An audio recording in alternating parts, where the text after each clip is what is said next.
along with Beatle cover songs and songs the Beatles covered, along with songs the Beatle either guested on and or produced. And of course, we provide Beatle news. It's not the same show where they play the same 10 songs. So join me every Friday for Beatle songs. 8 p.m. to 11 p.m. on 90.3 WHPC, the voice of Nassau Community College, streaming at ncc.edu/WHPC. This is Motormouth Radio, your one-hour automotive talk show. And now, here are your Motormouths, Chris Switzer and Ray Guarino.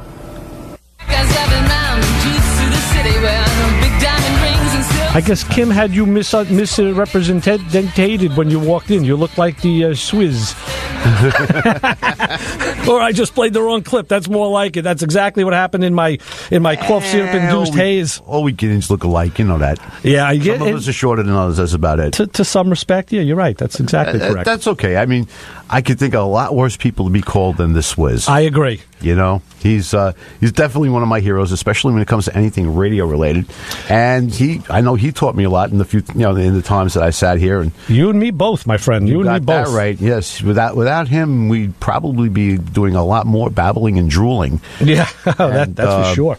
And that red dump button would get used quite a bit. And I'll tell you something. To Chris's, I got two stories about Chris that he relayed to me this week. One was Chris's shop take. He says he liked the fact that we're talking about you're working in our respective shops. Right. And basically, in a nutshell, it's pretty much what he learned is like working with you in the shops that you work at, you get to learn all sorts of different languages and dialects and how to say food things. Yes. And basically, in mine, you get leftover tips from Grandpa Bill about how to use leftover food. It's kind of like the yin and the yang. Once again, it's like... Yeah, there you go. Anything on this show has typically through time been extremes. You know, with the co-hosts, with the thoughts. Now, you and I are very much more aligned in the way we think. Yeah, we're kind of cut from the same from the same shop rag. Yeah, I would say, but that's good. The shops we work at, there's the dichotomy. Different. Well, like yesterday, for example, talking about that, I was working on this guy's Jeep. We had a very strange intermittent problem, and he was from the Far East, his ancestry there. Uh-huh. And I'm bent over the hood, and he comes over, and he goes, "Hello, Cruller?" I'm like, "Cruller?"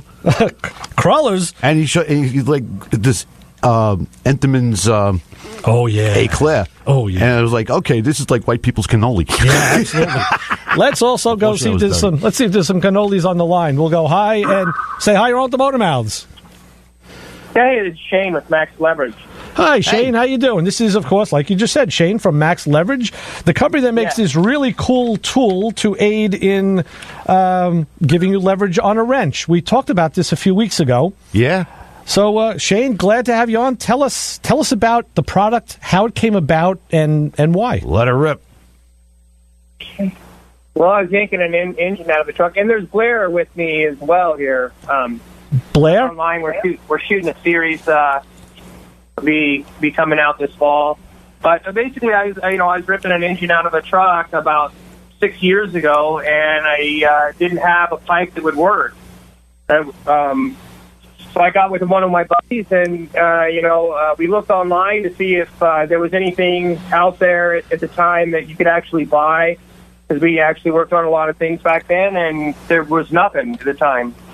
So we got started the process of trying to create something ourselves. Okay. Which is ends up like what you guys see now online. It started off a lot different. It was one size basically fits all. It had it extended out, had buttons on it, and we took that around. We took it to some factories, and some factories put in some input on what they would like to see on different lengths. And we kind of refined it down to the final product, which is what's out today on the market. Excellent. Now, where can people, we haven't had the luxury to work with this tool. We'd love to. We'd love to put this thing to use because we both do some knuckle busting stuff. But where can people find it? Because, I don't think we can find it in local stores, correct? Well, actually, we just made a deal with Tractor Supply Company on Friday. Okay, that's good. So it should be coming soon. It's going to take us a few months to get everything in place, but Pretty soon we'll be able to push people to Tractor Supply Company. We're working with some stores in Canada, so if you're anybody's in Canada. Well, and we also don't have Tractor Supply. Is there anything like not in the Corn Belt that we could... Because we're on the East Coast. We're kind of, we're New York guys. What's a tractor? You know what I'm saying, Shane? Yeah, Come on. Right. Well, you get... I think you might have a Tractor Supply Company. They have like 1,700 stores. So Yeah, probably in Utica. Yeah. That's a long way away from I us. think they might be around. Yeah. But so for right now, basically, you can go to Amazon or you have to go to our website, and then we ship it out to you. It takes a couple days. We have a few trucks around. Oh, well, if you're in Wisconsin, Riley's outside salesmen are going to start selling it, so that's going to be pretty soon. You might be able to get it from some O'Reilly salesmen. But basically, if you want it today, you're going to have to order it online. Okay, so let me ask you a question. I did some. So you're growing. That's good. Yeah. When I looked into this, I did a little searching because we really had a need for one of these things at the time, and I saw there was some other types of things out there on the internet. What was the R&D that went into making the tool, and what sets yours apart from the competitors?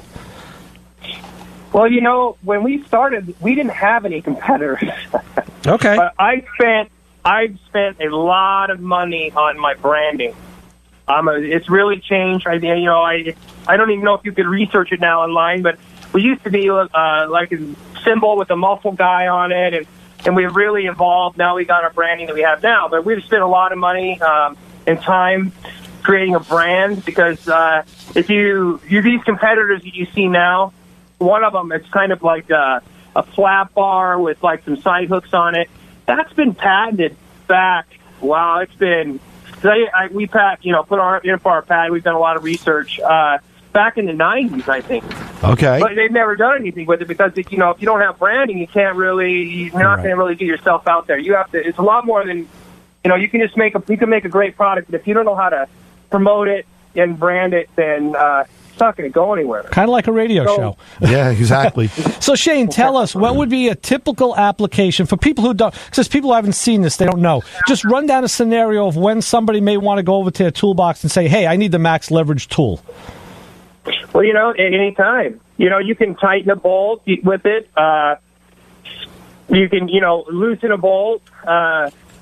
Obviously, it doesn't have to be stuck so hard that, you can't get it loose. One of the biggest things, is the small wrenches, because you have people that work on things, they know how it works. On the smaller wrenches, a lot of times you can break it loose with your hands, but it pops loose, and then you smash your hands into the engine as soon as it breaks loose. Oh, yeah. You throw our wrench on it, you can break it loose smooth. You don't have to worry about smashing your hands. You can add length to your wrenches. You have two angles. You can pretty much hook straight, and then it hooks at an angle as well. Hey there. It's made out of stainless, so you don't have flex. If you work on stuff, like a lot of times you throw a pipe or you double wrench, a lot of times, however the wrench hooks onto the bolt, you have barely enough room to actually get, to break the bolt loose. And then if you're double wrenching or you're using a pipe and it flexes even a little bit, now you're already hitting another part of the engine, and right. It just won't. You can't get it popped loose. Can you explain? So Can you explain for the listeners what double wrenching means? Well, it's when you take two wrenches and you hook them together. Okay. You hook the closed end of the open end wrench to the other one. Now the problem with that is also, depending on the quality of your wrench, your wrench, that end's pretty thin. It snaps off, and you put a lot of pressure on there, and you end up really getting hurt. Right. On top of it, slips off. It slips to the side. I've personally got hurt. A lot of people have gotten hurt. Some people have gotten hurt really bad. I using pipes and double wrenching. One factory actually called us and was ordering some of our tools because one of their guys had knocked himself out trying to break the bolt loose with a pipe, and then they caught him doing the same thing again, and so in a lot of factories now, it feels so good when they stop. That was the true mechanic who said, I will not stop till I get this job done, if it means killing myself. Now, you know what? Just bought him a torch. Well, safety is a big issue. We're big safety proponents here on Motor Mouth Radio. I was taught when I was a pup, never double wrench nothing. Right. Get a get the right size tool, get an extension, get something. But sometimes you just can't get that, especially with the small sizes. In my experience, I've double wrenched rarely, because the thing I don't like is when you do that. Now you have the box end of the wrench on the bolt or nut, so now the open end is sticking up, and you take the box end of another wrench, and that's what you slip over the open end to make a double wrench. It can go sideways real easy. Bendage, yeah. So that's why I really don't do that. I'll take the palm of my hand and maybe just bounce on the wrench instead, or whatever. But yeah, that's so. Shane, let me ask you this: with I don't think that you necessarily have a tooling background. What is your background that got you into designing a tool for mechanics? Yeah, what lit that light bulb? I was an aircraft mechanic. Okay, so I was in school for jets, prop planes, helicopters. 9 years I worked on aircraft in the military. Okay, so you got to see a lot of stuff. I have a really extensive background in mechanics. So I think that, man, the best thing, talk about branding, you got to get the military to buy these things. They can buy them for like $1,800 a piece, because we know how the military budgets spend, like Navy ashtrays for $800. Yeah, toilet seats, all that stuff. Yeah, right. They've actually sold some to the Navy and the Coast Guard. Okay. So that's definitely an avenue. Yeah, they have a lot of big bolts. Yeah, right. I'll bet they do. So speaking of big, how many different sizes does the Maxx Leverage tool come in? So we actually designed it to be infinite. But right now we have 9, 16, and 24. We're out of the 36. We've changed our style of making them, so we haven't went into production with the larger ones. We plan on making them all the way up to 6, 7 feet long. Wow. You're getting into 3 or 4 inch bolts. Need some big tools. Yeah, the big diesel stuff and whatnot, trains. And you can use them for pull-up bars when you're not working on your vehicle. Yeah, exactly. Wow, that is. How long did it take you guys to develop this tool and R&D it before you actually offered it for sale? I would say a year. I mean, just getting the manufacturing going. Right. At least a year, and then we had several different lines, like I was telling you about with the buttons. So we were just taking it around. So I would say we've really blown up in the this last year. Yep. Before that, we were selling some, but it was few, not a lot, and then they failed. There was a couple of them that failed. We've had some failures. So then we beefed it up with our final version. Now it's made out of 100% high polished stainless. Yeah. The tip, we've doubled the width of the tip. Mm-hmm. So we've paid attention over the years, because what we want to have is the tool that we give to somebody, and it's going to last forever. It is a beautiful looking tool. I'll say, when I looked at the pictures, it reminded me of a high quality ratchet that you might buy, or a breaker bar that's highly polished. I didn't realize that it was stainless, and I didn't see that in the copy. If it was in there, I think you should make it bigger. It is a good looking wrench. It is very, very good looking wrench. Yes. Well, if you want to call it a wrench, it's a wrench extender. Yeah, wrench. Okay, yeah. Yeah. Wrench, thing you grab, pulled bolts off. It's a wrench. Right. That's and our tool actually looks like a tool. So if you look at our competition, they don't really look like some stuff you swap together. Ours actually is just looks like a breaker bar. The tip's just designed. It has the same nice contoured handle. Right. Really nice. Yeah. Looking product. That's what caught my eye. It would look nice in a toolbox as well. I got to get one of these to have Johnny Wrench evaluate it. Yeah. Talking about wrenches. Well, that's the thing. Yeah, I'd like to do it because now I'm working on a lot of older cars and older cars and rust and tight fasteners and old stuff. I'm always looking for that leverage factor, and this is going to be the way to go. So how, again, Shane? What's the contact information? How can people find out more about your company and the Maxx Leverage tool? Well, me and Blair are going to be. Like I said, we're shooting a series. We're doing a lot of promoting. So we'll be driving around. Blair's here with me now, too, as well. Okay. So we're going to be hitting a lot of car shows, races. You can go online, the maxleverage.co. It's 2 X's. Right. You just basically type in Maxx Leverage, and we're the only, we come up. We're the only company. And that's where you're going to post the videos that you're shooting? Well, we're coming out in American Iron Magazine. We've been in Lowrider.